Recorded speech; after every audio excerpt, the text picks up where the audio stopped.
నమస్తే welcome to Mega 9 TV పక్కా local Telangana details చూద్దాం. నాగర్ కర్నూలు జిల్లా కుమ్మెర చిన్నారి మృతి కేసులో పోలీసుల నిర్లక్ష్యం స్పష్టంగా కనిపిస్తుందని ఎస్సీ/ఎస్టీ కమిషన్ చైర్మన్ వ్యాఖ్యానించారు. ఇవాళ జిల్లా కలెక్టరేట్లో ఈ ఘటనపై కమిషన్ ప్రత్యేక విచారణ చేపట్టింది. ఈ సందర్భంగా బాధితులను స్వయంగా కలిసి వారి ఆవేదనను విన్న చైర్మన్ ఘటన జరిగిన తీరును అడిగి తెలుసుకున్నారు. విచారణలో నిర్లక్ష్యం వహించిన అధికారులపై శాఖపరమైన చర్యలు తీసుకుంటామని తెలిపారు. బాధిత కుటుంబానికి ప్రభుత్వం తరపున పూర్తి న్యాయం చేస్తామని భరోసా ఇచ్చారు. మరి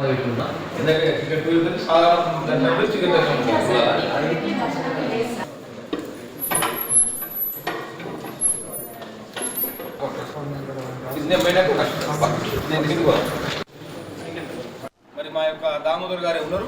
మరి వారి దృష్టికి పోయి ఈ సంఘటనపై ఇంకా కూడా సమగ్రమైన చర్యలు జరిపించి ఎంతటి వారైనా ఉపయోగించడం తప్పకుండా చర్యలు తీసుకుంటామని చెప్పి ఈ సందర్భంగా తెలియజేస్తా ఉన్నాను.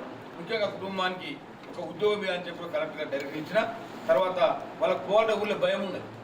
మా భయానికి వాళ్ళు ఊళ్ళో పోవాలంటే భయపడుతున్నారు. ఇక నా నగరకాలు హెడ్ క్వార్టర్ని ఒక 2 BHKలు అలాట్ చేయమని కూడా కలెక్టర్ ఆదేశాలు ఇచ్చిన వాళ్ళకి ఇక్కడ ఇల్లు ఏర్పాటు చేస్తాం. ప్రభుత్వ ఉద్యోగం గణేష్ అంటే నాకు ఇష్టం. మన మౌనిక కూడా పాపము బాగా ఏడుస్తుంటే మాకు నిజంగా కళ్ళు వచ్చినాయి.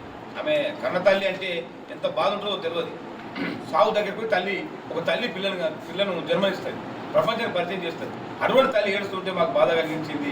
చాలా బాధ ఉన్నది మాకు. ఇటువంటి సంఘటన జరగకుండా ఉండాలంటే తప్పకుండా కఠినమైన చట్టాలు ఉండాలి, కఠినమైన చర్యలు తీసుకోవాలి. దోషులు పరాల్లో ఉండాలంటే ఎందుకుంటారు పరాల్లో? నేను ప్రత్యేక టీం ఏర్పాటు చేయమని ఎస్పీ గారు ఆదేశించిన 24 గంటలల్లో వాళ్ళని అరెస్ట్ చేయాలి. వారం వరకు కలెక్టర్ గారు, ఎస్పీ గారు ఒక నివేదిక కూడా మాకు ఏటీగా సమర్పించాలి. కమిషన్ ఆఫీస్ గారికి కూడా తగిన ఆదేశాలు ఇచ్చిన. ఏది ఏమైనా ఒక సంవత్సర కాలం నుండి SC/STలపై విపరీతమైన దాడులు జరుగుతుంది. చాలా బాధాకరం ఇది.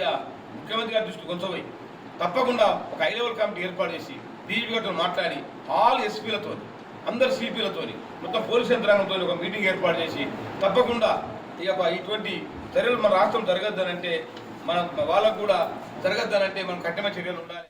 మరి మా యొక్క దామోదర్ గారే ఉన్నారు. మరి వారి